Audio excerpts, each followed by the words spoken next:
મોરબી જિલ્લાના માળિયા મિયાણા તાલુકામાં ભારે વરસાદ અને મચ્છુ નદીના પાણી ફરી એકવાર ખેડૂતો માટે આફત બનીને આવ્યા છે।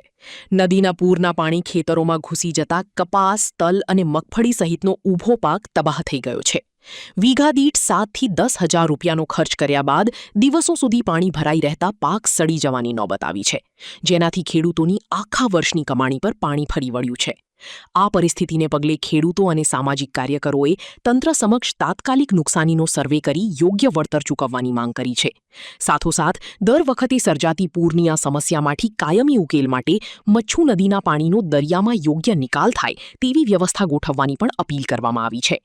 સામાજિક કાર્યકર ઓસમાન જેડા અમારી આ પૂરની પરિસ્થિતિ 2017 થી આમને આમ આયલી આવે છે અને જ્યારે દર એક વર્ષની બીજા વર્ષે આવું નવું પાણી હોય છે અને જેથી કરી અને તંત્ર બસ 2-5 હજાર આપીને છૂટી જાય છે। ગરીબ માણસોને ખાલી ઘર વખરી ઓછામાં ઓછી લાખ રૂપિયાની નુકસાની થાય છે, બરોબર। આ પાણી આવે એના હિસાબે સરકાર શ્રી આમાં જો કાંઈક નિરાકરણ કરે અને આ નદીના મોઢા દરિયાના છેડા સુધી પહોળાઈ, ઊંડાઈ અને લંબાઈ સરકાર નક્કી કરે 3-4 નદીનું, જેથી કરીને આનો કાયમી નિકાલ આવી જાય એવી અમારી રિક્વેસ્ટ। હું હરિપર ગામ અને ભીમાણી જેસાભાઈ મેરુભાઈ હરિપર ગામ સરપંચ છું અને મારા ગામમાં જે મોરબી જિલ્લાના માળિયા તાલુકાનું છેલ્લું ગામ છે, રણ વિસ્તારનું ગામ છે અને જે આ 3 નંબર મચ્છુના ડેમના નાલા ખોલવામાં આવે છે એનું પાણી બધું અમારા માળિયા તાલુકામાં માળિયા, હરિપર, કાજેડા, ચીખલી આ અમુક ગામડામાં રણકાંઠાના ગામડામાં છે એમાં બધે ફરી વળે છે અને અમારે હરિપરમાં અને માળિયામાં તો વધુ પડતું પાણી આવે છે।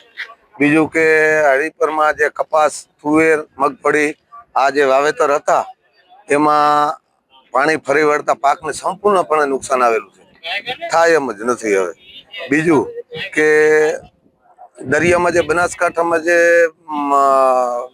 વધુ પડતો વરસાદ હોવાથી બનાસ આવવાથી દરિયાનું ખારું પાણી અને આ બાજુથી મચ્છુ નદીનું પાણી બંને ભેરા થાય અને 2017માં વેકેશન બંધ પાડો તૂટી જવાથી દરિયાનું ખારું પાણી અમારે અમુક જમીનમાં ફરી વળે છે। ખારા પાણીને હિસાબે ખેતર જમીનની પણ નુકસાન મોટા પાયે થયેલી છે।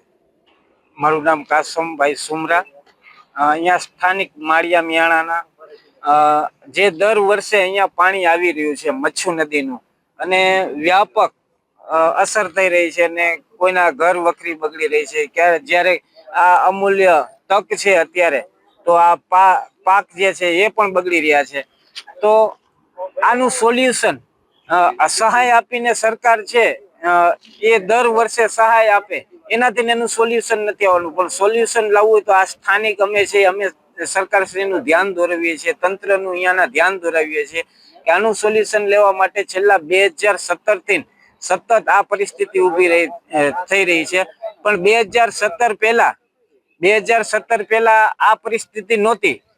એનું કારણ ત્યારે અહીંયા જે મચ્છુ નદીમાં ગમે તેટલું પાણી છોડવામાં આવતું એ દરિયાની અંદર પાણી વહી જતું, પણ છેલ્લા 2017 થી આડેધડ તંત્ર દ્વારા જે મીઠાના ઉદ્યોગો છે એના ઉપર જે લગામ કસવી જોઈએ લગામ નથી કસતા। અહીંયા 20-20 ફૂટના જે પારાઓ છે એ પારાઓ બિનકાયદેસર ઉભા કરી દીધા છે, જેના કારણે મચ્છુમાં છોડવામાં આવતું પાણી રોકાઈ જાય છે અને માળિયા અને માળિયાની આજુબાજુના વિસ્તારની અંદર આ પરિસ્થિતિ ઊભી થાય છે। જ્યારે બનાસમાંથી પાણી છોડવામાં આવે છે ત્યારે 2015માં બનાસમાંથી જે પાણી છોડવામાં આવે ને ત્યાં એક પારો છે એ પારાનું રિપેરિંગ કરેલું, પણ 2017માં પૂર આવ્યું ત્યારે એ પારાનું ધોવાણ થઈ ગયું, જેના કારણે બનાસનું પાણી પણ આજુબાજુના વિસ્તારમાં જે આ જમીન છે ઉપજાઉ જમીન જે ફળદ્રુપ જમીન છે એની અંદર ફરી વળતા દર વર્ષે તો આ જમીન છે એ પણ એની ક્ષમતા ગુમાવી ચૂકી છે અને ખારાશવાળી જમીન થઈ ગઈ છે। એટલે દર વખતે ખેડૂત છે